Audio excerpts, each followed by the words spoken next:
Bonjour et bienvenue dans Dissolution. Et la dissolution n'est toujours pas là. Tout semblait pourtant nous y mener. Après la démission de François Bayrou le 8 septembre 2025, Sébastien Lecornu a été nommé Premier ministre par Emmanuel Macron. Il lui a fallu alors un mois d'obscures négociations avec les différents partis politiques pour former un gouvernement qui est tombé en 15 heures. Notre désormais ex-premier ministre a en effet présenté sa démission lundi 6 octobre 2025 au matin et Emmanuel Macron l'a accepté. Bref, on n'y est toujours pas. Ce soir, je considère que ma mission est terminée. C'est littéralement My job here is done. But you didn't do anything. Are you sure about that? As a matter of fact, I am. On pourrait aussi se concentrer sur les dernières nouvelles. On nous annonce un nouveau Premier ministre et même peut-être un nouveau gouvernement. Combien de temps va-t-il rester en poste ? On le saura assez vite. Mais à force de suivre les dernières infos comme ça, on en vient à oublier tout ce qui vient de se passer, comme si de rien n'était. Or, il faut en parler.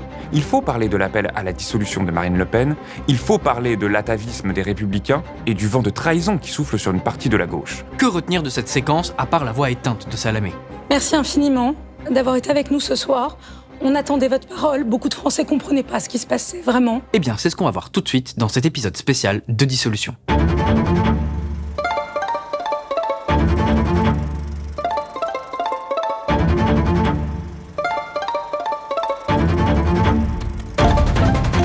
Je dissous donc ce soir l'Assemblée nationale. On s'en rend peut-être pas compte spontanément, mais la prise de parole de Sébastien Lecornu du mercredi 8 octobre 2025 au soir est probablement un des moments institutionnels les plus graves de la Ve République. Il faut comprendre ce qui s'y est joué ou pas, comment on en est arrivé là et les perspectives d'avenir. Toute cette histoire a commencé il y a un mois déjà, quand François Bayrou a été démis de ses fonctions le 8 septembre 2025. Un mois plus tard, au 8 octobre, nous n'avions toujours pas de gouvernement et même de Premier ministre.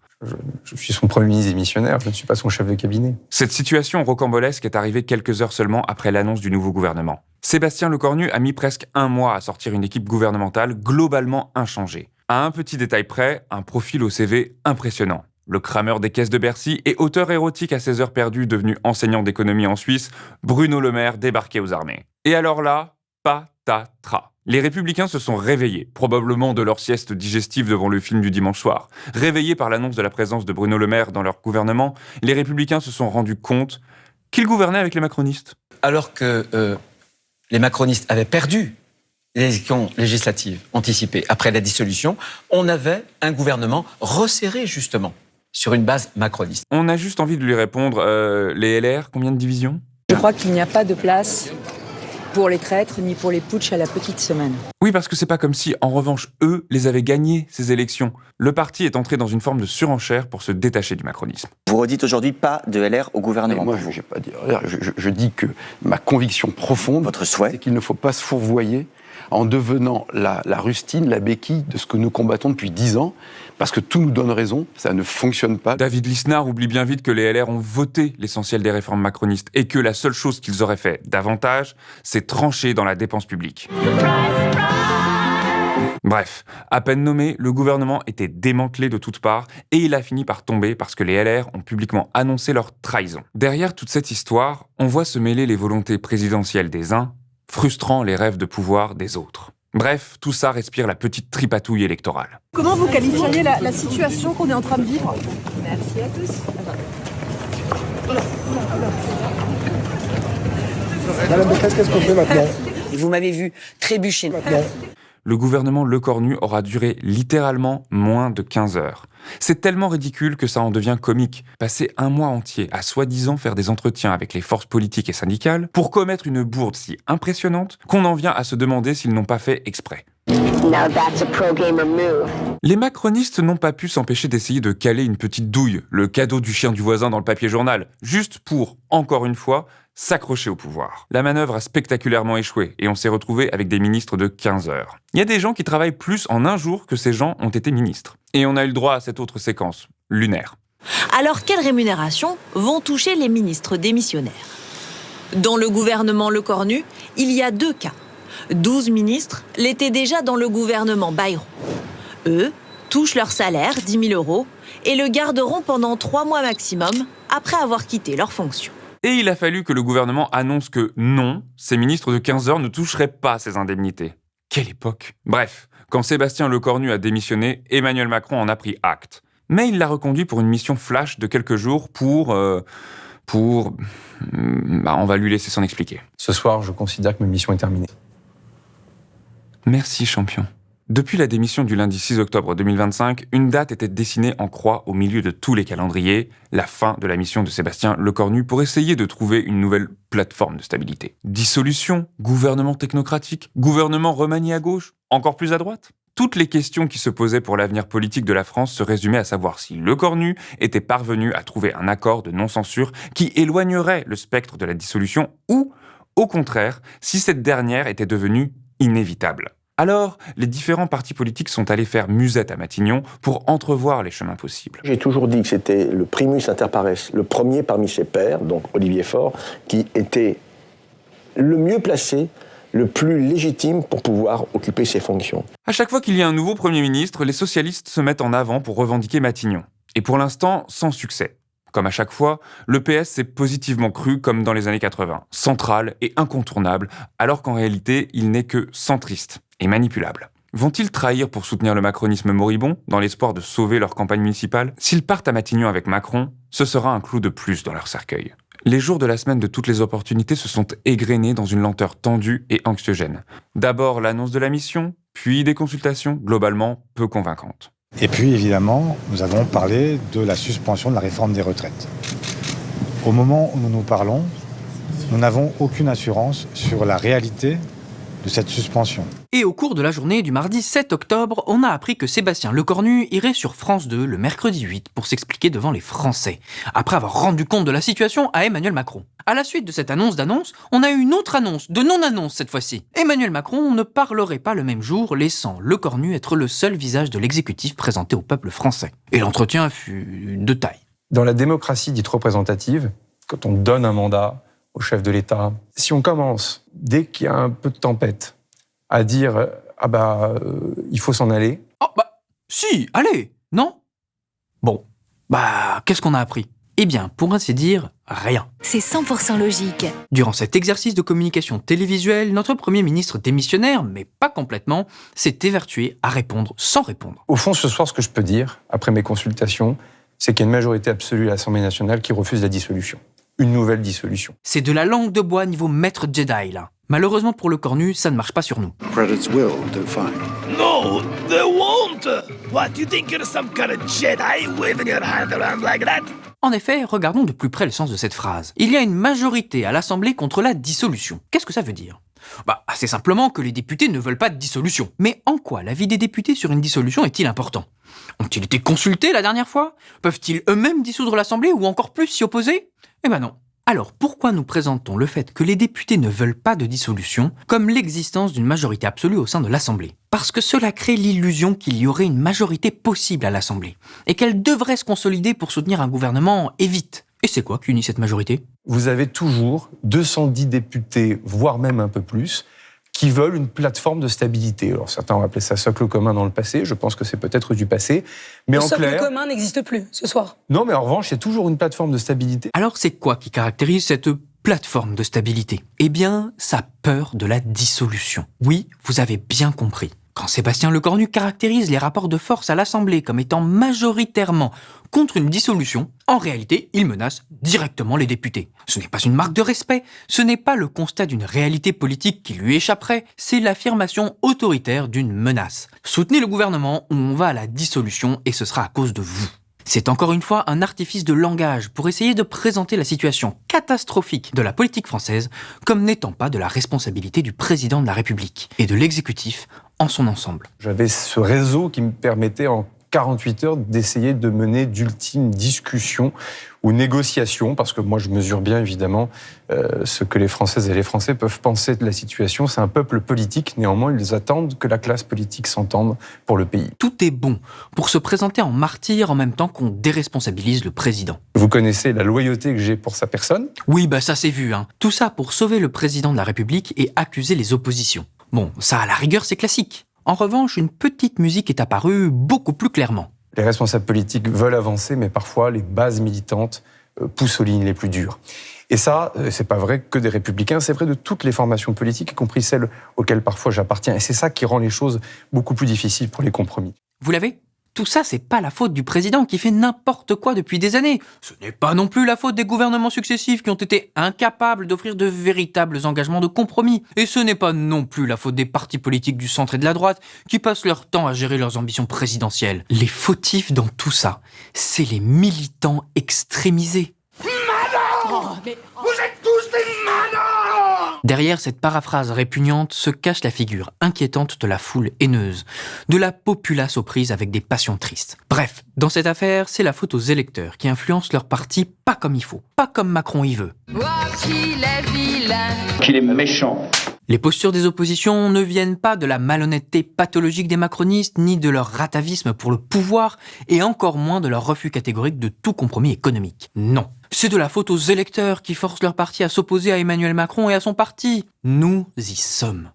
Ce que Bertolt Brecht dénonçait dans son poème La Solution il y a déjà 75 ans est arrivé. Comme il le dit, le peuple a par sa faute perdu la confiance du gouvernement et ce n'est qu'en redoublant d'efforts qu'il peut la regagner. Ne serait-il pas plus simple alors pour le gouvernement de dissoudre le peuple et d'en élire un autre ? Mais rassurez-vous, bon peuple, nos bons dirigeants, sous la houlette avisée de son Altesse élyséenne, sont parvenus, semble-t-il, à trouver une solution pour nous éviter ce grand mal. Mais alors, à quoi ça ressemble cette issue magique ? Eh bien, à rien. Pendant toute son entrevue, le Premier ministre, tantôt missionnaire présidentiel, tantôt démissionnaire gouvernemental, s'est acharné à ne rien dire de concret sur la solution qu'il a trouvée. Un des points de tension, c'est le budget, qui reste un enjeu central pour la politique française. Alors, qu'en est-il du budget après sa mission flash ? Est-ce qu'une taxe sur les holdings, est-ce que la remise en cause ou l'augmentation de la flat tax, est-ce que ce sera dans ce projet de budget ? Mais je ne peux pas parler du projet de budget, j'ai démissionné. Les retraites aussi, ça a été toute une histoire. D'abord, il a évoqué la question, mais dès qu'il a fallu donner des détails, il n'y avait plus personne. On entend donc qu'on va rouvrir le débat au Parlement sur les retraites. Non, j'annonce pas l'ouverture d'un débat, j'ai démissionné. Ça sera aux successeurs et au nouveau gouvernement de le dire, soyons précis. En revanche, très vite est arrivé le retour du bâton. On a plusieurs problèmes à régler sur le dossier des retraites. Bon, déjà, il y a celles et ceux qui demandent la suspension, il y a celles et ceux qui sont opposés, il y a celles et ceux qui sont opposés uniquement en disant attention au financement, et c'est vrai. Si la réforme est suspendue, le coup de massue budgétaire tombera. Les macronistes couperont sauvagement ailleurs pour compenser ces sommes. Au fond, les macronistes nous obligeront à choisir entre les retraités et les chômeurs, entre les retraités et les malades, entre les retraités et les personnes en situation de handicap.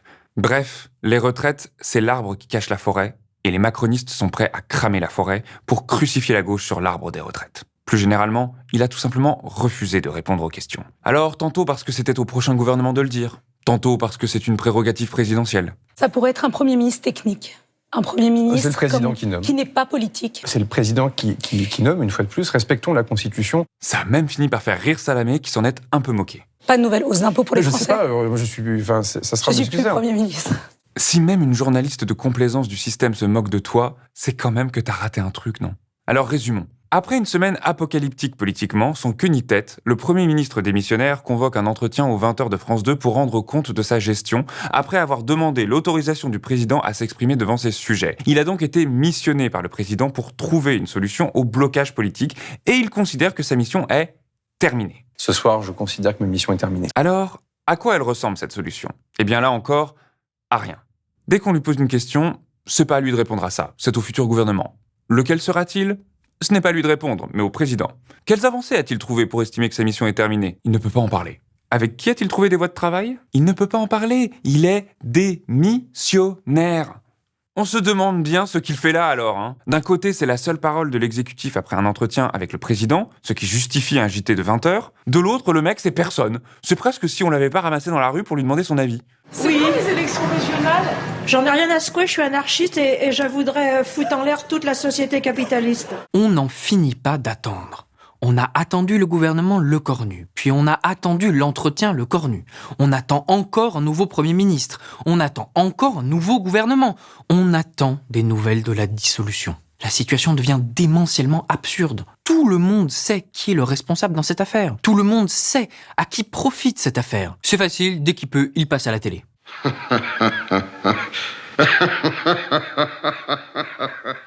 Le camp nationaliste fourbit ses armes et se prépare au grand soir. Prendre le pouvoir et ne plus le lâcher. Moi, j'attends une dissolution. Ou une démission, ça m'irait bien aussi. Enfin, je veux dire, je suis pas trop exigeante, vous voyez. C'est ou l'un ou l'autre au choix du président. Et pendant ce temps, rien ne bouge. On attend. On ne sait plus trop pourquoi, on ne sait même plus ce qu'on attend. La situation est devenue tellement illisible que même les politiques professionnels ne savent plus quoi dire. Ce soir, je me rendrai à l'Élysée pour présenter au président de la République les solutions qui sont sur la table, si nous arrivons à trouver des solutions. Mais il n'y a plus de table. C'est pas qu'il n'y a rien sur la table, il n'y a plus de table. Il parle dans le vide, pour des partenaires qui ne l'écoutent plus et des électeurs qui n'entendent plus rien. Comme dans la pièce de Samuel Beckett, on attend Godot sans bien comprendre qui c'est, pourquoi on l'attend et qu'est-ce qui se passerait s'il finissait par arriver. Comme dans la pièce de Beckett où l'on voit Vladimir et Estragon se regardant la situation inhumaine et révoltante du traitement de Lucky par Pozzo, sans rien faire, on se regarder la situation de Gaza, des plus précaires et des malheureux de ce monde. Comme dans la pièce de Beckett, la situation est absurde et on reste là, à contempler ce néant. Il n'y a plus rien. Les actes se répètent sans qu'on comprenne ce qui se passe de différent, alors qu'on nous assure que c'est l'acte 2. On finit par en oublier où on est, pris dans ce tourbillon du néant. Mais c'est là où l'art et la réalité divergent. Le néant de Beckett est en réalité une ouverture, en soi-même et vers les autres. Godot, ça peut être ce qu'on veut, ça peut être Dieu, le spectateur, la morale, le diable ou juste un mec du village d'à côté. Vladimir, Estragon, Pozzo et Lucky peuvent être autant nous-mêmes que ceux qu'on déteste. Des figures réelles ou des archétypes moraux. Toutes les interprétations sont possibles, sauf erreur comme disait Beckett. On est autant spectateur que co-acteur de la pièce. Le néant absurde beckettien est puissant et magnifique parce qu'il nous libère et nous invite à construire du sens sur ce qui semble ne pas en avoir. Les interactions sociales absurdes qu'il montre ne sont absurdes que si on n'y met pas de sens. Elles deviennent puissantes et éclairantes dès qu'on y investit de son affect subjectif.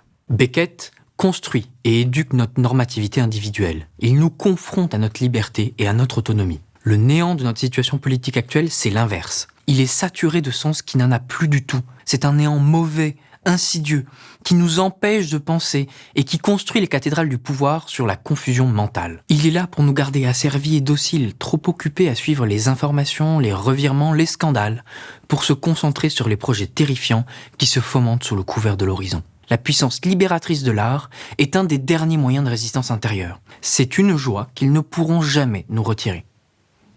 Du fond du trou, rêveusement, le fossoyeur applique ses fers. On a le temps de vieillir. L'air est plein de nos cris. Mais l'habitude est une grande sourdine. Voilà pour cette fois. On se retrouve très bientôt pour commenter l'actualité politique et parlementaire qui s'annonce brûlante. N'oubliez pas de liker, commenter, partager pour diffuser une information libre, indépendante et accessible à tous. En attendant la prochaine fois, on vous laisse avec cette citation inspirante. Quand on est dans la merde jusqu'au cou, il ne reste plus qu'à chanter. Samuel Beckett, fin de partie. Oh, Champs-Élysées. Oh, Champs-Élysées. Au soleil, sous la pluie, à midi ou à minuit, il y a tout ce que vous voulez aux Champs-Élysées. Tu m'as dit, j'ai rendez-vous dans son sous-sol avec des fous qui vivent la guitare à la main du soir au matin. Alors je t'ai accompagné, on a chanté, on a dansé, on n'a même pas pensé à son